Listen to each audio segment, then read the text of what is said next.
Supreme court ने दी अंतिम चेतावनी। क्या गिर जाएगी महाराष्ट्र में बीजेपी सरकार? सुप्रीम कोर्ट सरकार को बता चुकी अवैध। सुप्रीम कोर्ट के तल्ख टिप्पणी से डर गई मोदी सरकार। सुप्रीम कोर्ट ने साफ लफ्जों में कह दिया, कोई उन्हें समझाए कि वो हमारे आदेश का उल्लंघन नहीं कर सकते। कोई भी कार्रवाई महज दिखावा नहीं हो सकती। हमारी चिंता अदालत की गरिमा को लेकर है। हम बार बार आदेश दे रहे लेकिन सुना ही नहीं जा रहा। सुप्रीम कोर्ट ने महाराष्ट्र के राज्यपाल को अंतिम चेतावनी दी है। महाराष्ट्र में महाअघाड़ी सरकार गिराने के बाद सुप्रीम कोर्ट के कई बयानों ने मोदी सरकार को एक्सपोज कर दिया। सुप्रीम कोर्ट उद्धव ठाकरे से साफ तौर पर कह चुकी है, अगर आपने खुद से इस्तीफा नहीं दिया होता तो हम आपकी सरकार बहाल कर सकते थे, आप फिर से मुख्यमंत्री बन सकते थे। राज्यपाल ने जो कुछ किया उसके लिए सुप्रीम कोर्ट जमकर फटकार लगा चुकी है। साफ तौर पर कह चुकी है, आपने जो किया वह गलत था, अवैध था, गैरकानूनी था।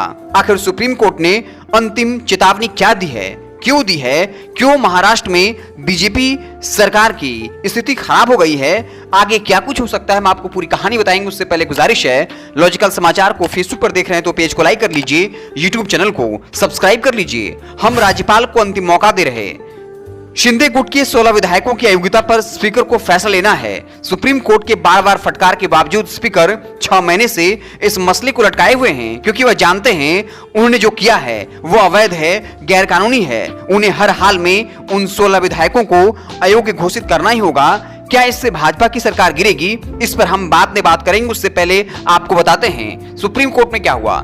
महाराष्ट्र में विधायकों की अयोग्यता के मामले में सुप्रीम कोर्ट ने 17 अक्टूबर को विधानसभा स्पीकर राहुल नार्वेकर को अंतिम मौका देने की बात कही। शीर्ष कोर्ट ने कहा, उद्धव ठाकरे की तरफ से जो याचिकाएं दायर की गई हैं उन पर फैसला लेने के लिए स्पीकर वास्तविक समय सीमा निर्धारित करें कि कब तक वो जवाब दाखिल करेंगे। अयोग्यता की याचिकाओं को जल्द निर्णय लिए जाने की जरूरत है। महाराष्ट्र में विधायक अयोग्यता मामले में chief justice DY Chandrachud, justice JB Pardiwala और जस्टिस मनोज मिश्रा की बेंच में सुनवाई हुई। इसमें सॉलिसिटर जनरल तुषार मेहता ने कहा, दशहरे की छुट्टियों के दौरान मैं व्यक्तिगत रूप से स्पीकर से एंगेज रहूंगा और रास्ता निकालने में उनकी मदद करूंगा।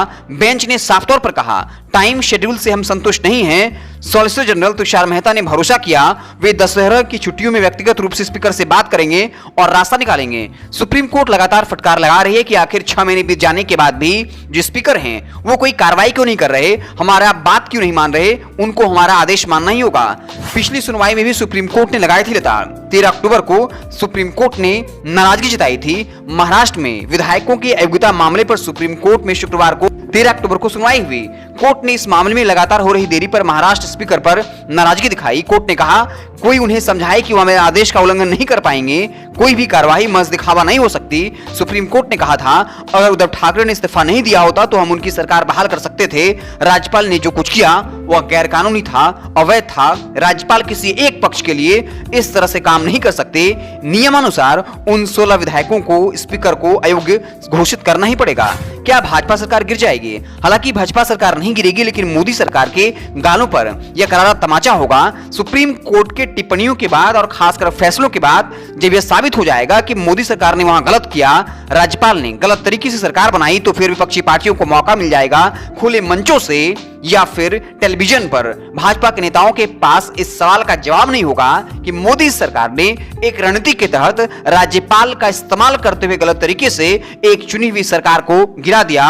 और ये आरोप बीजेपी पर मध्य प्रदेश में लग चुका है, कर्नाटक में लग चुका है और कई राज्यों में ऐसी कोशिशों के आरोप लगते रहे हैं। तो अगर सुप्रीम कोर्ट का फैसला महाराष्ट्र के बीजेपी सरकार के खिलाफ आता है तो कहीं न कहीं भाजपा की बेचैनी बढ़ेगी। भले ही सरकार न गिरने पाए, लेकिन 2024 के लोकसभा चुनाव और हालिया में जो विधानसभा चुनाव होने हैं उस पर भी इसका असर पड़ सकता है। आपको क्या लगता है? कमेंट बॉक्स में अपनी राय जरूर दीजिएगा। बहुत बहुत धन्यवाद।